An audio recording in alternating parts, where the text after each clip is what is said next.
Hi dear students, this is Hema. Welcome back to our channel YouTubes. இன்னைக்கு நம்மளுக்கு தினமலர் பேப்பர்ல புதிய அப்டேட் கிடைச்சிருக்கு. பாராமெடிக்கல் அப்ளிகேஷன் எவ்வளவு அப்படின்னு சொல்லிருக்காங்கன்னா 66,696 அப்ளிகேஷன் ரிசீவ் பண்ணியிருக்கதா சொல்லியிருக்காங்க. நம்ம நேத்திக்கு 72,000 அப்படின்னு பார்த்தோம். ஸோ 2,000 அப்ளிகேஷன் வந்து குறைஞ்சிருக்குது. இது நல்ல நியூஸ் தான். ஆனா இந்த 66,000த்துல நம்மளுக்கு இருக்கக்கூடிய சீட்ஸ் எவ்வளவு அப்படின்னு பாத்தீங்கன்னா 18,000 சீட்ஸ். இந்த 18,000 சீட்ஸ்ல 2,500 சீட்ஸ் தான் கவர்மெண்ட். மீதி இருக்கக்கூடிய 15,571 சீட்ஸ் வந்து செல்ஃப் ஃபைனான்சிங் சீட்ஸ். ஸோ இந்த வருஷம் ஒரு 1000 அல்லது 1,500 சீட்ஸ் கூடினாலுமே நம்மளுக்கு மொத்தம் ஒரு 19,000 சீட்ஸ் இருக்குன்னு வச்சுக்கோங்க. 19,000 சீட்ஸ்ல 66,669 அப்ளிகேஷன் போது நம்மளுக்கே நல்லா தெரியும் இது வந்து ஒரு காம்படிஷன் நம்மளுக்குள்ள இருக்கிறது வாய்ப்பு இருக்கு.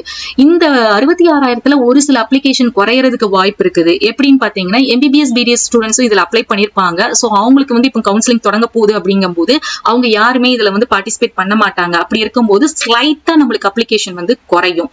ஓகே, இப்போ பாயிண்ட் என்ன அப்படின்னு பாத்தீங்கன்னா ஃபர்ஸ்ட் பாயிண்ட், அப்ளிகேஷன்ஸ் வந்து எத்தனை பேருக்கு இருந்து இந்த அப்ளிகேஷன்ல இருக்கிறவங்க நேம் எல்லாம் ரேங்க் லிஸ்ட்ல ரிலீஸ் பண்ணலாம். அது வந்து பெரிய டாஸ்கே கிடையாது. நம்மளுக்கு ரேங்க் லிஸ்ட்ல எத்தனை நேம் வந்தாலுமே கவுன்சிலிங் பார்ட்டிசிபேட் பண்ண, கவுன்சிலிங் அட்டென்ட் பண்ண எத்தனை பேரை கூப்பிடுவாங்க அப்படிங்கிறது தான் நம்மளுடைய டாஸ்கே. இப்போ எக்ஸாம்பிளுக்கு பாத்தீங்கன்னா போன வருஷம் 63,859 அப்ளிகேஷன் ரிசீவ் பண்ணாங்க. ரேங்க் லிஸ்ட் வந்து 58,401 ஸ்டூடெண்ட்ஸ்க்கு ரேங்க் லிஸ்ட் ரிலீஸ் பண்ணாங்க. இந்த 58,401 பேர் ரேங்க் லிஸ்ட்ல நேம் வந்த எல்லா ஸ்டூடெண்ட்ஸையும் கவுன்சிலிங் போன வருஷம் கூப்பிட்டாங்களா அப்படின்னு கேட்டீங்கன்னா கண்டிப்பா கிடையாது.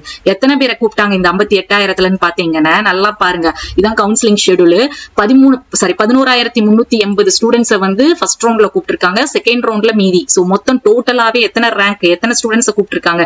28,583 ஸ்டூடெண்ட்ஸ் தான் கவுன்சிலிங் பார்ட்டிசிபேட் பண்ணவே கூப்பிட்டிருக்காங்க.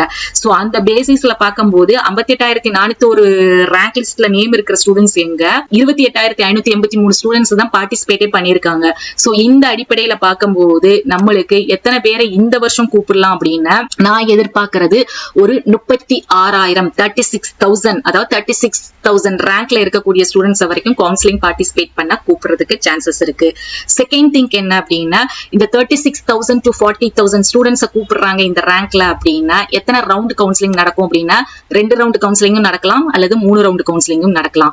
தேர்ட் திங்க் வந்து எது வந்து சேஃபான கட் ஆஃப், ஏன்னா கட் ஆஃப் வந்து குறையும் சொல்றோம். ஏன் அப்படின்னா எம்பிபிஎஸ் பிடிஎஸ்க்கு அப்புறம் தான் நம்மளுக்கு கவுன்சிலிங் நடக்கும் அப்படிங்கும் போது நம்ம கட் ஆஃப் எவ்வளவு குறையறதுக்கு இருக்கு அப்படின்னு பாத்தீங்கன்னா 198ல இருந்து ஒரு 140 அல்லது 145 கட் ஆஃப் வரைக்கும் இருக்கக்கூடிய ஸ்டூடெண்ட்ஸை வந்து கூப்பிடலாம். ஏன்னா கம்பேரிட்டிவ்லி போன வருஷம் வந்து 200 to 150 கட் ஆஃப் வரைக்கும் கூப்பிட்டாங்க.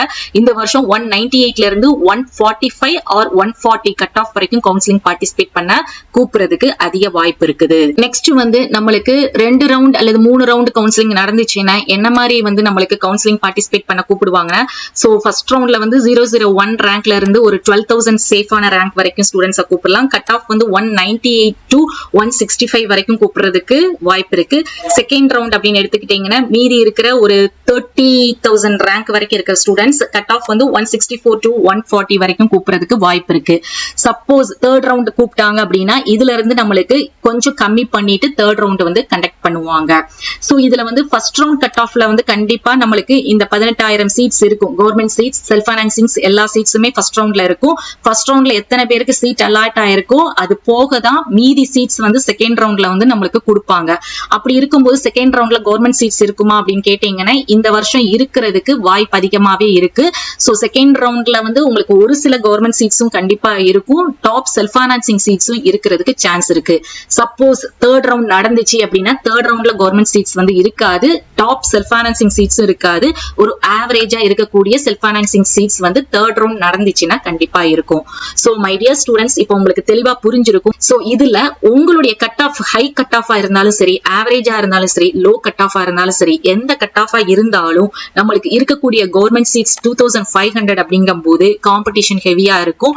சோ நீங்க எந்த ரேஞ்ச்ல இருந்தாலும் நீங்க சாய்ஸ் ஃபில்லிங்ல மோர் தென் 6 கோர்சஸ் 5 கோர்சஸ் செலக்ட் பண்ணுங்க. அத்தனை கோர்சஸும் கவர்மெண்ட் காலேஜஸ் கொடுங்க. அத்தனை கோர்சஸ்க்கும் செல்ஃப் ஃபைனான்சிங் இருந்தா செல்ஃப் ஃபைனான்சிங் படிக்கணும்னா செல்ஃப் ஃபைனான்சிங் காலேஜஸும் சாய்ஸ் ஃபில்லிங்ல கொடுங்க. சோ திருப்பி சொல்றேன், சாய்ஸ் ஃபில்லிங் கவுன்சிலிங்ல சாய்ஸ் ஃபில்லிங்ல நீங்க எப்படி ஃபில் பண்றீங்க, அப்ளை பண்றீங்களோ அதுக்கேற்ற மாதிரி தான் சீட் வந்து அலாட் ஆகும். தேங்க்ஸ் ஃபார் வாட்சிங்.